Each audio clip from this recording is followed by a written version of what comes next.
All right, folks, we are live and we are going to get rolling.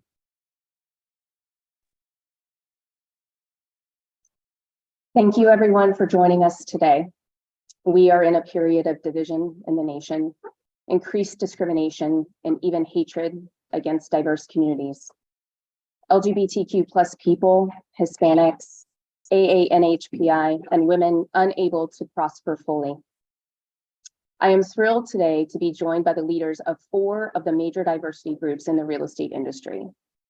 ARIA CEO Hope Atwell, NAREP 2023 President Nuria Rivera, and Sarah Sudachan, Senior Vice President and Chief Strategy Officer at California Association of Realtors and Women Up. So much of the division, discrimination, and hatred is being led by a vocal minority. They are loud and have gained traction. But we believe that out of the 1.5 million realtors, the overwhelming majority want a more inclusive society and want to stand up against divisiveness, discrimination, and hatred, both in our industry and the communities they serve. But until today, they haven't had an outlet to combat the vocal minority. We believe real estate professionals can say, enough is enough. Fight back against the minority, take back the reins, and stamp out hate. By doing so, we allow real estate professionals around the nation to prosper as they not only recognize, accept, and understand diversity while they set themselves up to grow their business opportunities. At the same time, they will be removing potential barriers to home ownership and creating life-altering financial security. And it all starts within the walls of the real estate industry. NAR has created a code of ethics that is inclusive as its Article 10 works to prevent discrimination based on race, ethnicity, gender identity, and sexual orientation. Unfortunately, within the walls of our industry, there is still far too much discrimination and it needs to stop.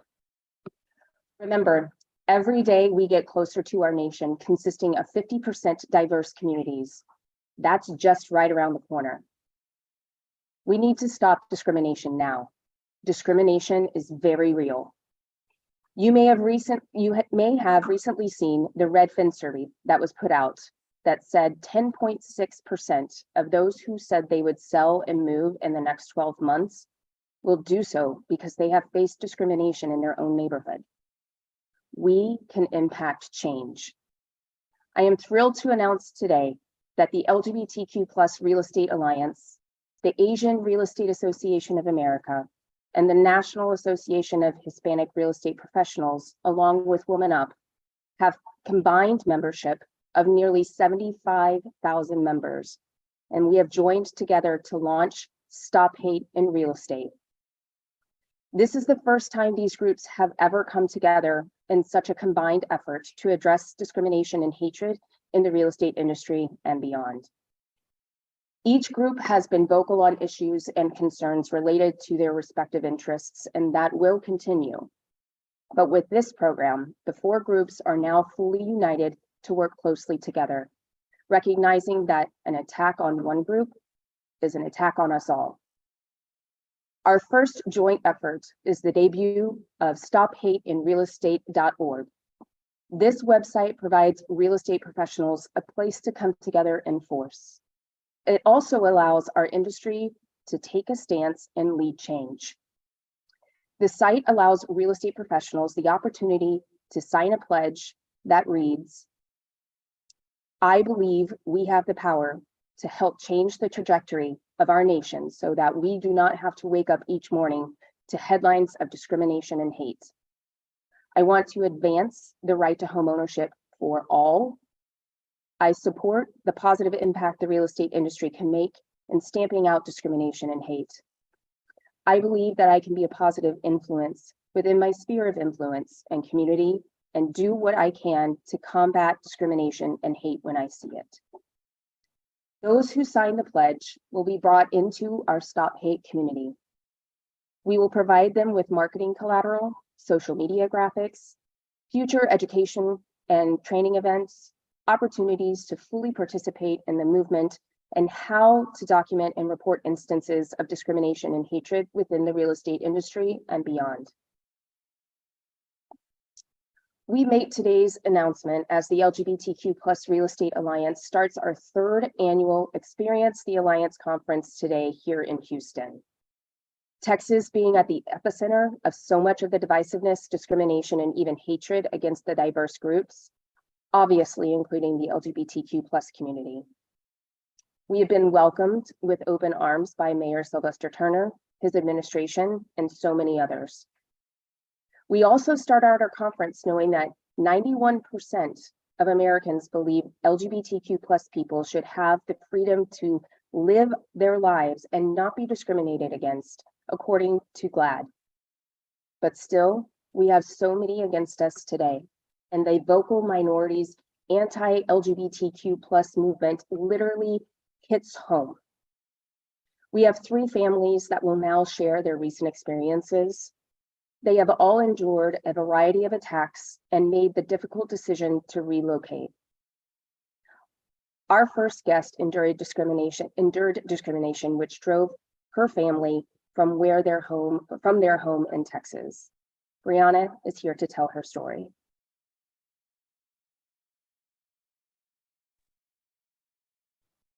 In the spring of 2015, after my husband retired from the Air Force, we moved our twins from Las Vegas to a little town just south of Fort Worth. People were nice, but the culture there was focused on church and football. Though not religious, we eventually joined a church so our kids could make friends. The months leading up to the election in 2016 showed us a much more frightening culture in small town Texas. Loud hate became common and kindness was reserved for certain people. In the summer of 2019, one of my beautiful babies came to me with a fearful voice. "Mommy, I have something to ask you. Would you still love me if I was gay?" This question made my heart stop, but not for the reason you're thinking. I was devastated that I had failed to ensure that the answer to that question was already known. I was honored to be told this truth. My baby told his friends, and we quickly found ourselves without a community. Parents no longer let their children play with mine. This child had been a model friend, welcome in any home, and now was an outcast. Our church told me that they would have to protect the other children from my child. I realized that everyone in that congregation was teaching their children to hate children like mine, so we severed ties. In the summer of 2020, this beautiful baby came to me again with a nervous voice. "Mommy, I am not a girl. I am a boy." I hugged him and asked what I could do to make him more comfortable right now. We talked a little and he skipped away, the heavy burden now light as air. He was so happy in his boyness, and I was thrilled for him, but also terrified. Knowing how important gender-affirming care is, a few months later, we sought appropriate care, and he began to medically transition. I knew that Texas had become increasingly dangerous for LGBTQ+ people, and now I had a most vulnerable baby boy to protect. We found a small community with LGBTQ Saves, an amazing youth organization in Fort Worth. We watched as Ken Paxton issued a non-binding legal brief that became a dog whistle to bigots in child protective services. They launched investigations into multiple families with children receiving gender-affirming care. Feeling the very real threat that both boys could be taken away from us, we sought legal advice. We were advised to have a safe folder with statements from friends and family to prove what good and loving parents we are. Knowing that CPS could show up at our door at any time to take both boys, we had to teach them not to speak to any adults that we don't already know. As we explained this threat, I could see them losing some of their innocence. In that moment, they grew up more than they should have had to. That summer, we took the boys to a youth pride picnic. There were already protesters there when we arrived. They shouted at the children, calling them pedophiles, and telling them they were going to burn in hell. 2 months later, inspired by Florida's Don't Say Gay bill, one of the largest school districts in the Metroplex approved their own version. An entire generation of children who will learn that being LGBTQ plus is too shameful to even mention at school. The next morning, I woke up knowing we had to leave if we had any chance of keeping my beautiful trans boys safe. We put our home up for sale just as interest rates sharply rose, and it sat on the market for 5 months. We took a huge loss, and the move financially wrecked us, but none of that matters because my baby is safe. We should never have been forced to move because of who my child is. We tried to stay and fight, but couldn't risk sacrificing him to the cause. The hate that this incredible boy experienced for acknowledging his truth should never have happened. I know you agree with me that no child should ever experience something like that. Thank you for listening, and to all the allies, thank you for loving us.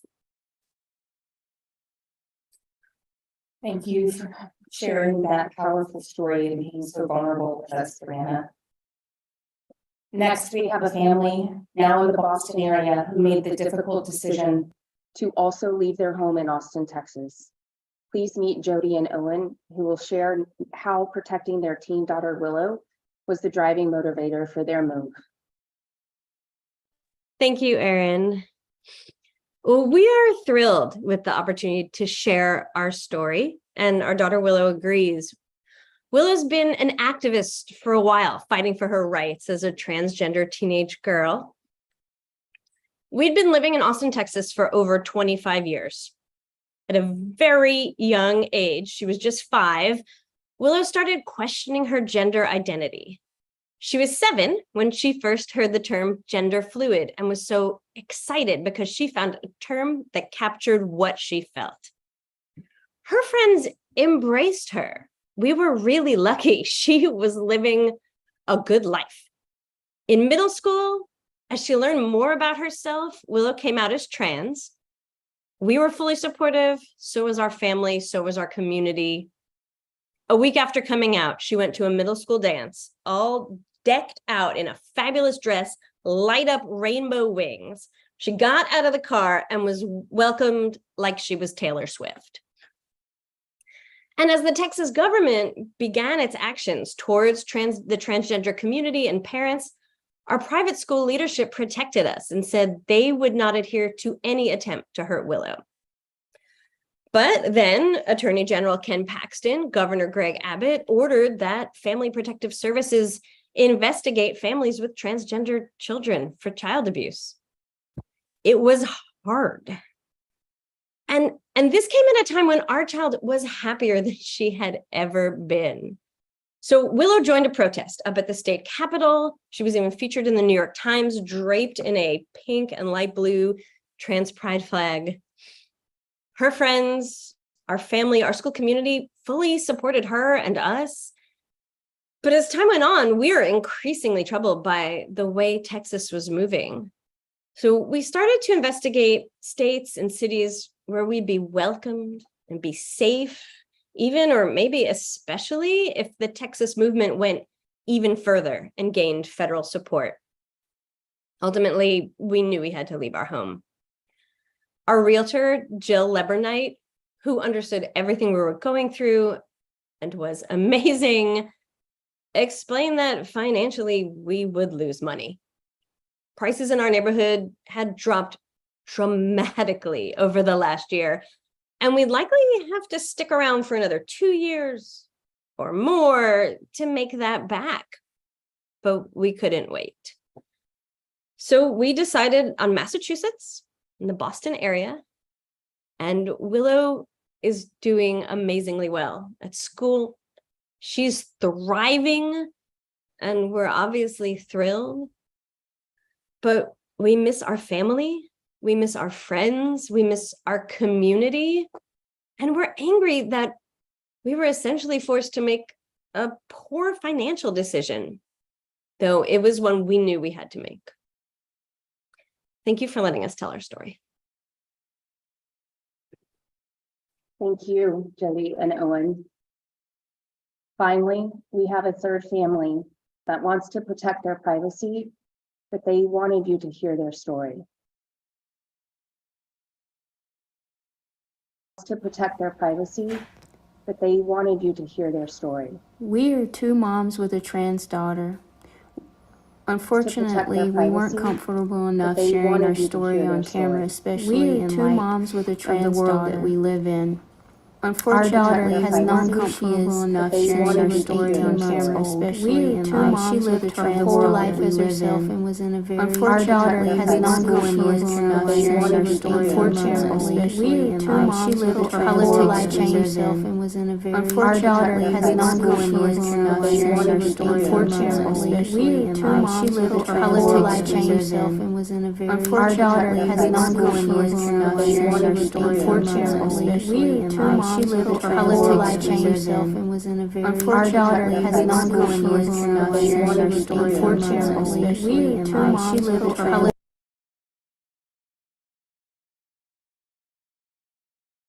and our concerns shifted to her and her safety, which caused us to look to relocate to San Diego. We were very closely monitoring what was happening in Texas and Florida as LGBTQIA plus rights were stripped away and trans children and their families were targeted and attacked.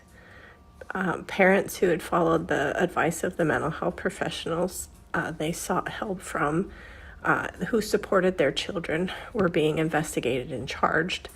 And in some cases, they were threatening or taking the children out of the homes. We had thought we were okay because we had voted for representation in North Carolina, which was our home state at the time, until Tricia Cotham lied and changed parties in office. Right before all of these anti-LGBTQIA rights were put up on vote earning the Republican Party a supermajority and enabling them to put these laws in place. After watching what was happening to fellow families in Texas and Florida, we knew we had to leave North Carolina before those laws took effect. In schools now, they can't say gay. Our daughter would not be able to talk about her moms. They can post the 10 Commandments in school, but they can't talk about her family. She also doesn't have access to health care. And we understand a lot of people think that's hormonal therapy, which, that's something way down in the line in the future, when she's 18. Or sooner, depending on what's best for her from her mental and medical health care decisions. But even now, her current neurological care was impacted. Our daughter was a preemie born at 26 weeks and has faced challenges like ADHD, which we learned is actually correlated higher for trans kids, similar to autism. Our daughter's been under the care of a neurologist for several years to help manage her hyperactivity and then her ADHD. But due to side effects from the medication, we had to take her back in to see the neurologist. And coupled with her gender dysphoria, we were asking for help on what was best for us to do in treating her. We were told by the pediatric neurologist that unfortunately, due to the laws changing soon, she would not be able to refer us to a certain specialist. And I began to cry, and I knew at that point we had made the right decision to leave North Carolina, even though it was heart-wrenching to be ripped up, from our home, from a place that I grew up. Imagine if you could not get your own child the medical help that they needed. So we made the hard decision, and we felt we had to do what was best for our family. By selling our house, we packed up our van and we moved across country, leaving behind our family. Yeah, my elderly parents who we'd been helping take care of, all of our friends, our community, her school, which had been so supportive. It's been very emotional, very hard. Coming here to San Diego was a total different experience. There have been great moments, seeing the gender affirming care, seeing all the pride flags, meeting people who were comfortable being themselves. But then there are hard parts like learning about the San Diego market and how different it is. We really needed a lot of hand-holding from our realtor. Having been uprooted, we really needed a place to call our own, a place where we felt safe and comfortable. And the San Diego housing market is a very different experience than what we had been used to. We really needed someone who could hold our hand, take us out, show us neighborhoods, talk to us about the LGBTQIA community in those neighborhoods and how safe we would be. We realize we can't be 100% safe, nowhere is, but we needed to be someplace where we could be accepted and feel secure enough to start over. And we quickly learned that there needs to be more realtors out there that understand what our needs are, our very specific needs, especially looking at neighborhoods where we can feel more safe and more accepted overall.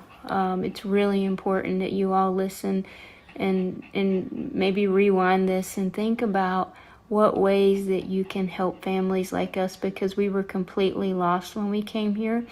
Luckily, we were able to be guided by someone who could give us some information, but I think we have a long way to go. So thank you. We appreciate your time and listening to our story. What you're doing today is very important for these families. They will require a lot of compassion. They'll require understanding, and they'll require more hand-holding from the realtor. We were very lucky with ours. He was great and took us around, showed us neighborhoods, showed us the safety data, really walked us through the differences between California and North Carolina. So thank you so much for what you're doing. It does have an impact on the families relocating here during a very, very hard time.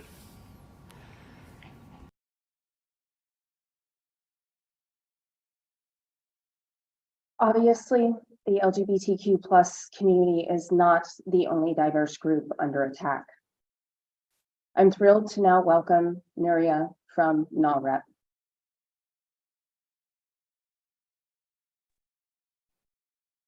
Hello, thank you. First of all, thank you all for sharing your stories.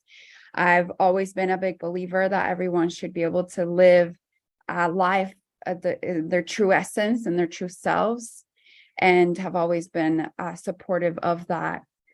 Obviously, the Hispanic community is not immune to this. We have faced discrimination every day, and it has been impacted by stereotypes surrounding immigration. The Brookings Institute recently shared that the inundation and overwhelm of anti-immigration TV ads that have spread so much of our nation are having a profound impact on our Hispanic community. 67% of Hispanics who viewed these ads felt nervous, they felt anxious or scared because of them. 29% said seeing these ads made them feel as though people don't want me here in the United States of America. Nobody should ever feel that as a human being that they don't belong somewhere, because we're all humans. We all have the same heartbeat.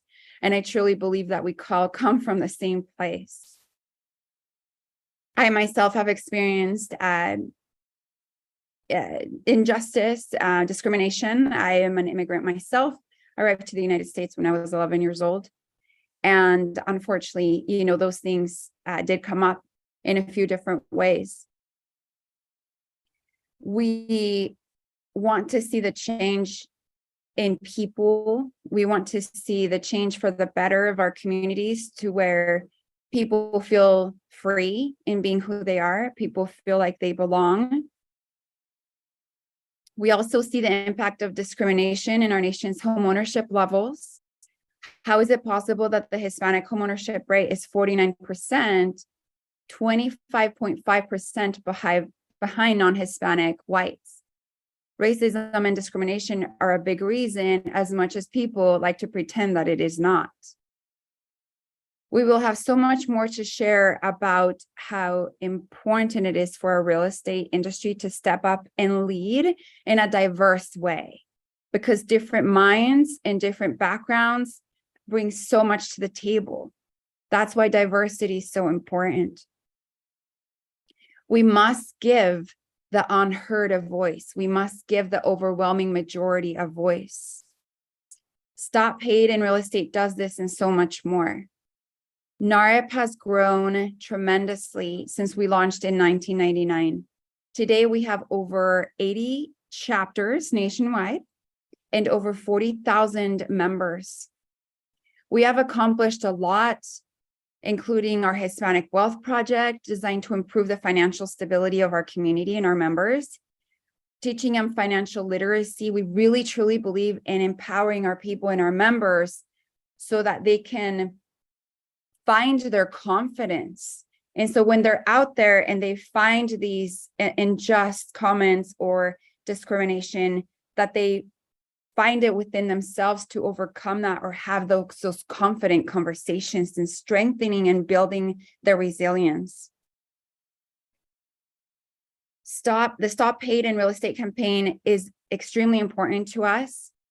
I'm actually here in Miami. We're about to have our big NAREP at Latitude convention. It's our annual conference. It actually begins tomorrow. And sadly, I will not be able to stay on the call because of this after my time with you all. But it's important for everyone to understand that NAREP is special in a way that it makes people feel included. There are so many people that come to our conventions and they say, wow, this is something so different because of our culture, because of our music, because people feel loved. People feel loved, included, and celebrated. It's something, hate and discrimination is something we simply just don't tolerate. And so if anything ever comes up where we feel is unjust, have no doubt that somebody from our leadership team takes a stand, and it's just simply not tolerated. On behalf of our members, NAREP is a full partner of the Stop Hate in Real Estate effort, and we look forward to working with all of the diverse groups and the entire real estate industry and community to make positive impact changes. I want everyone to understand that it's so important to stay true to who you are. It's so important to feel that you're free in who you are. And I hope that you continue to go and shine your light. Thank you so much for having me a part of this.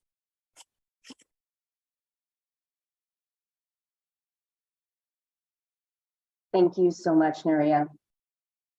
I am now thrilled to welcome Hope Atwell, CEO of ARIA. Thank you, Erin, and thank you, Nuria. I, along with the ARIA leadership and our membership, also applaud the courage of the families, really for taking the time and having the courage to share their stories. You guys are very brave, very inspiring as well. You know, we hear that they were forced to essentially flee their homes that they love, the states that they love. And unfortunately, this is the United States of America we live in 2023. It seems like we're going backwards. It's simply terrible. You know, the AANHPI, that is short for the Asian American and Native Hawaiian and Pacific Islander community, has also had to face an uptick in hate crimes and discrimination. And in fact, the FBI reports in 2020, 2021, that there has been an increase of about 57% in hate crimes towards our community. And it started with the former administration using the term China flu or Kung flu during the pandemic. Now that hate has escalated towards housing and shelter. Now we know that there are at least 20 state bills, and in Florida, it is now a law that prohibits nationals of certain countries, including China, right? Individuals who are domiciled in China from buying land and homes in the United States. And you know, we understand as a community, as an organization, we understand the importance of national security. We're not arguing against national security. We want to protect this country we love. These discriminatory bills and laws instead create increased discrimination against the AANHPI community. Now, even real estate professionals can be penalized and can be found liable for working with Chinese people in these real estate transactions. Clearly, real estate agents and the public will therefore be nervous to be working with us. And that's just the tip of the iceberg in how these alien land laws and bills are simply just discriminatory. And just like many Americans, as Erin and the families have said, the AANHPI community is looking for more affordable housing opportunities. But what we are seeing is a migration away from the typical urban strongholds, again, because of hate. But how can we do so if we are not welcomed in the areas that we want to move?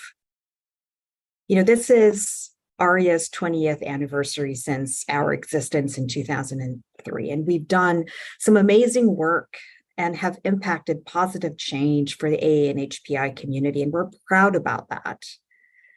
But I'm not sure that anything has risen to the level of this joint effort on Stop Hate in real estate. As Erin had said, it is a vocal minority leading these attacks. Now, we will have much more to share under the Stop Hate in Real Estate movement. It's going to be a major topic as we also celebrate and host our annual convention in Chicago in a couple of weeks. So in closing, on behalf of our 18,000 members across the United States, our partners, our affiliates, we are thrilled to be a part of this Stop Hate initiative. Thank you. Thank you, Hope. And next up, we'll hear from Sarah Sudachan, Senior Vice President and Chief Strategy Officer with the California Association of Realtors and with Women Up. Thank you so much, Erin. Thank you, Hope. Thank you, Nuria. And to the three families, wow, your stories have been nothing short of inspiring. And I applaud you. Thank you so much for sharing your stories. And it's unfair that you've had to rip up your lives because of discrimination. So this is why Stop Hate in Real Estate is so needed. And I applaud the LGBTQ+ Alliance for starting this movement. As Erin said, the backlash against diverse sectors, the LGBTQ+ community, and the recent examples of sexual harassment in real estate show why it's so important for us to come together and work to lessen the divisiveness, the discrimination, and venom, the straight up venom we're seeing today.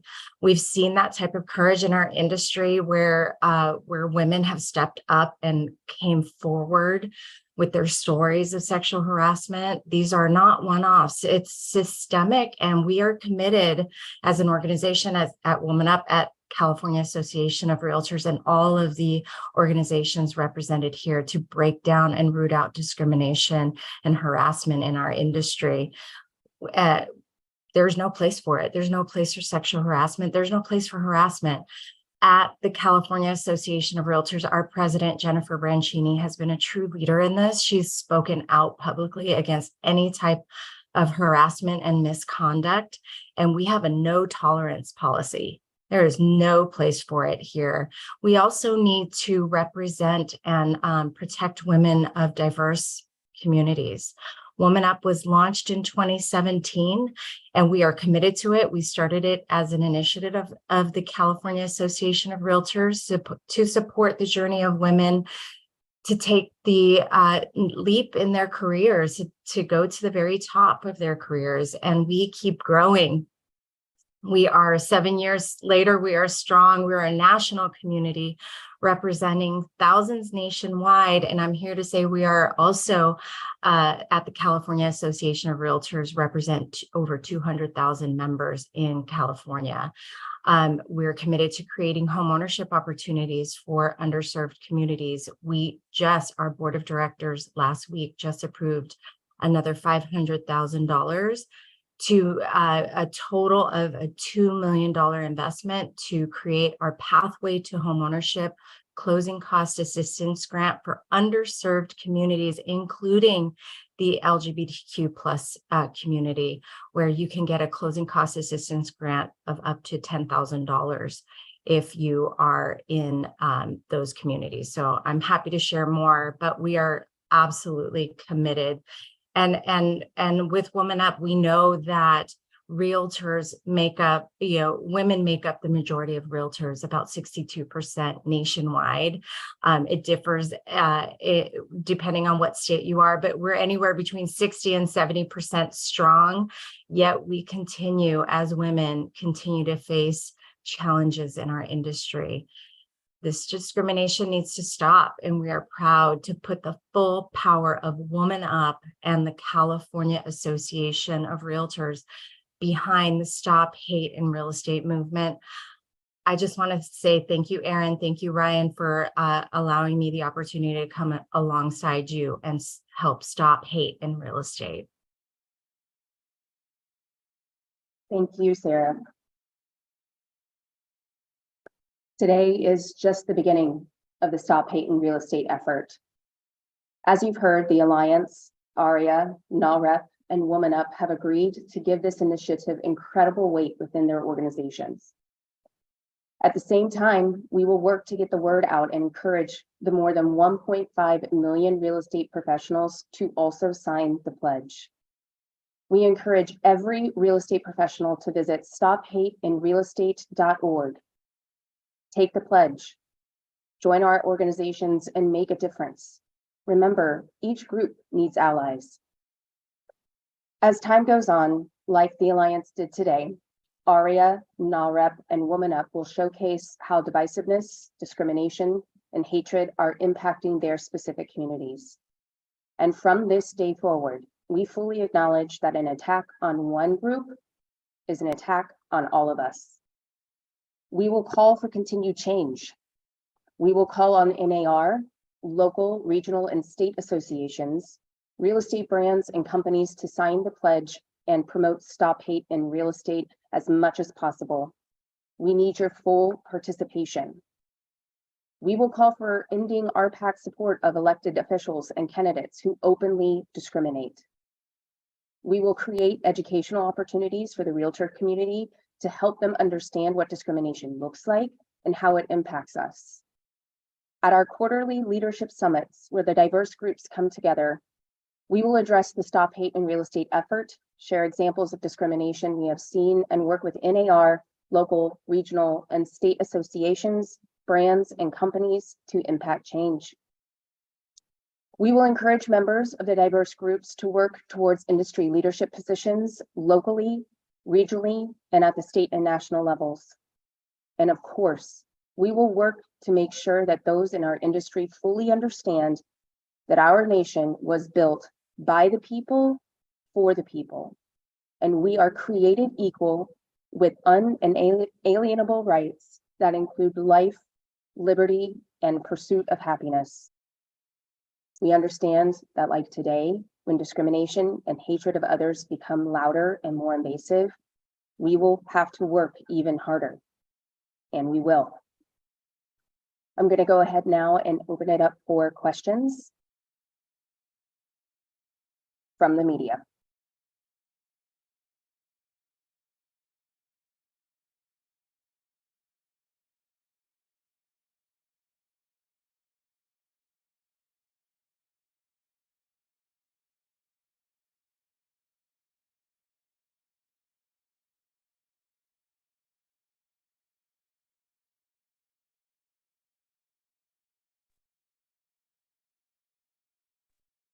Hello, Erin. This is Marian McPherson with Edmond. I just want to thank you guys for inviting me to learn more about your campaign, as I've covered a lot of your groups for Edmond News. So what I'm most curious about, like you said, people are able to sign the pledge, and that you guys also have those ongoing educational opportunities for people to better serve consumers in the LGBTQ community or other minority groups. So could you shine a little bit of light on what those opportunities may look like for people who want to join in and learn more?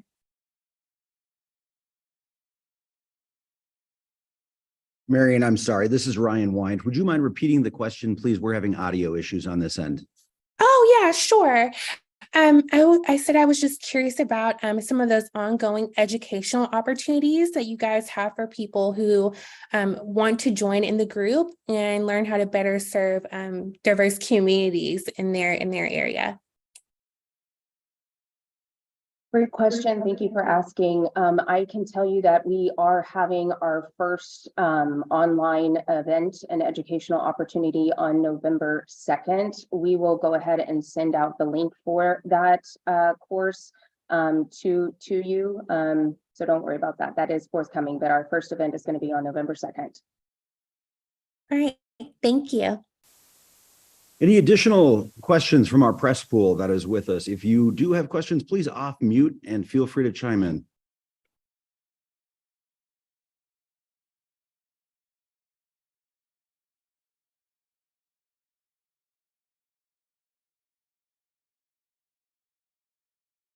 Okay, if there are no further questions, I'd like to just close in saying that I am so appreciative of the families that came and spoke today.